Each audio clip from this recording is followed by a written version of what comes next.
Negara ini aman, terapkan syariat, ajarkan Quran dan hadis. Kita berpendapat Quran dan hadis tidak bisa diterapkan di negara kita, ya kan? Itu contohnya seperti itu. Di antaranya apa? Di dalam medis, ya, dalam medis, makan dan minum itu tidak boleh menggunakan cara dengan berdiri, nggak boleh. Apa sebab? Makanan itu jika seseorang makan dan minum dengan berdiri, dia akan diberikan penyakit yang tidak ada obatnya oleh Allah. Dikasih penyakit yang tidak ada obatnya. Pada masa itu umat Islam mengatakan, yo rai podo wae. Apa bedanya makan dengan berdiri dengan duduk? Apa bedanya? Enggak ada beda. Habib foto lebih please. Habib. Jadi apa bedanya? Enggak ada beda. Ketika orang kafir secara medis mengatakan, sungguh benar yang dikatakan oleh pemimpinnya umat Islam, Nabi Muhammad. Orang kalau berdiri itu ada di dalam tubuh namanya springer atau saringan, filter. Untuk apa? Menyaring bakteri agar tidak langsung masuk ke dalam usus. Dan springer ini terbuat dari asam yang sangat kuat.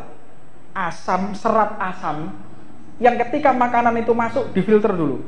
Kalau ada bakteri pasti mati bakteri. Nah, springer ini bisa aktif manakala dalam posisi duduk, kaki dilipat atau agak nekuk, posisi duduk begitu, baru springer itu aktif, buka gini, kayak katup, kayak klep gitu, buka, plek, buka dia. Tapi kalau berdiri dia nggak aktif.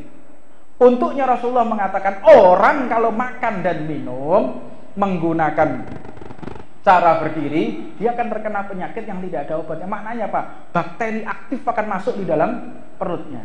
Oh ya, begitu orang kafir meneliti dengan medis, dengan fakta, dengan ilmu, dengan ilmiahnya, kita baru percaya. Iya yo, bener loh. Nabimu ini sopo sebenarnya? Nabi kita itu siapa? Orang kafir apa Nabi Muhammad? Kenapa ucapan Nabi Muhammad terus kita buktikan dengan pengetahuan orang kafir? Ini kan tidak masuk akal. Begitu juga dulu, masyarakat dulu itu anaknya kecil-kecil usia 3 tahun, 4 tahun udah dikenakan menggunakan emas. Makanya saya juga sampaikan hati-hati ya. Anak kita yang belum berusia balik jangan digunakan emas, jangan. Kalau sudah balik silahkan. Karena apa? Emas ini berbahaya. Berbahaya sekali. Dan bisa mengurangi kesehatan di dalam tubuh. Makanya kata Rasulullah, uhilla zahaba wal hariru li inna fi ummati wa hurima ala dzukuriha. Aku telah haramkan emas dan sutra bagi umatku digunakan laki-laki, tetapi halal untuk perempuan. Pada masa itu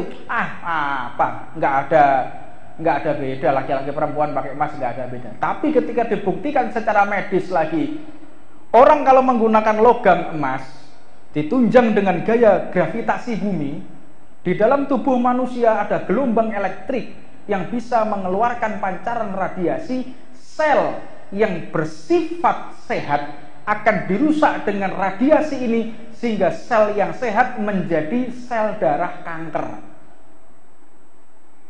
Lalu kenapa dikatakan boleh untuk perempuan? Karena efek radiasi tersebut akan keluar melalui darah menstruasi. Untuknya perempuan yang sudah menopause. Perempuan sudah menopause, apa itu perempuan yang sudah tidak menstruasi?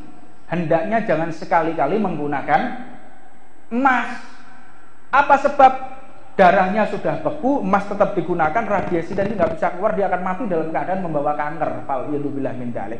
Ini sudah diajarkan oleh Rasulullah Shallallahu Alaihi Wasallam. Lah kita nggak percaya. Begitu dibuktikan, ini buktinya, ini ilmiahnya begini.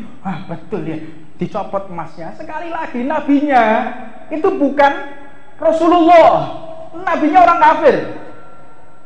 Nah ini orang itu ketika berpikir tentang syariat tidak cocok di negara ini. Ini orang yang sudah tidak bisa menjangkau apa yang ingin hikmah, yang diberikan oleh Allah, diberikan oleh baginda Nabi Muhammad SAW. Nah, penting